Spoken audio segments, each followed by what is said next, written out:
Formal nang nagtapos ang 12 araw na ceasefire sa pagitan ng pamahalaan at ng Communist Party of the Philippines kahapon.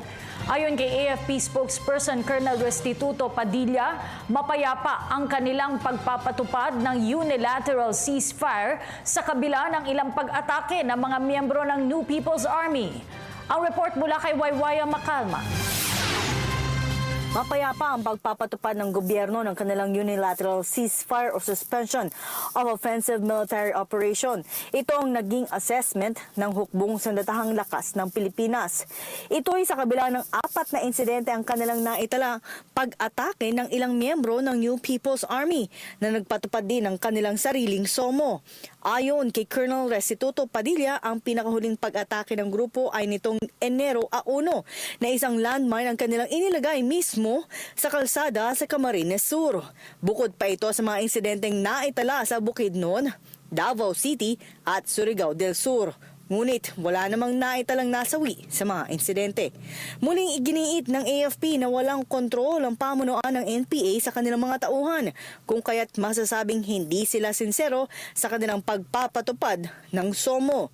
Yung SOMO po natin ay stricto nating ipinatupad at maayos naman po ang pagpapatupad ng buong armed forces at ng kapulisan dito. Mauna pong natapos yung suspension ng police operations ng January 1.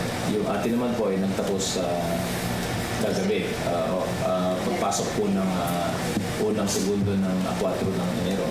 So may na-record po na 4 na violations bali sa ating talaan. May 4 na insidente, yung pinakahuli ay yung sa Camarines na saan inatake yung ating isang grupo ng mga tauhan sa 19th Infantry Division. Kasi ito po mga insidente na ito ay pagpapatunay na maaring wala na pong control yung leadership ng NPA sa kanilang mga tao sa baba dahil na-violate po nila yung sarili nilang diniklarang unilateral ceasefire. Gayunman, bukas pa din ang gobyerno sa pagsasagawa ng usaping pangkapayapaan sa grupo. Kaya muling nanawagan ng AFP na magbalik loob na sa gobyerno ang NPA nang sa gayon ay matigil na ang mga karahasan sa bansa. But they were the ones who left the negotiating table.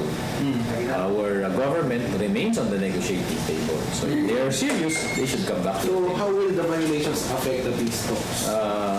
It does not. No effect at all? It does not affect us. Sa halos isang buwang pagdeklara ng AFP ng SOMO ay 2 ang naitalang sumuko miyembro ng NPA sa mga otoridad. Para sa Telebisyon ng Bayan, ako si Waywaya Macalma.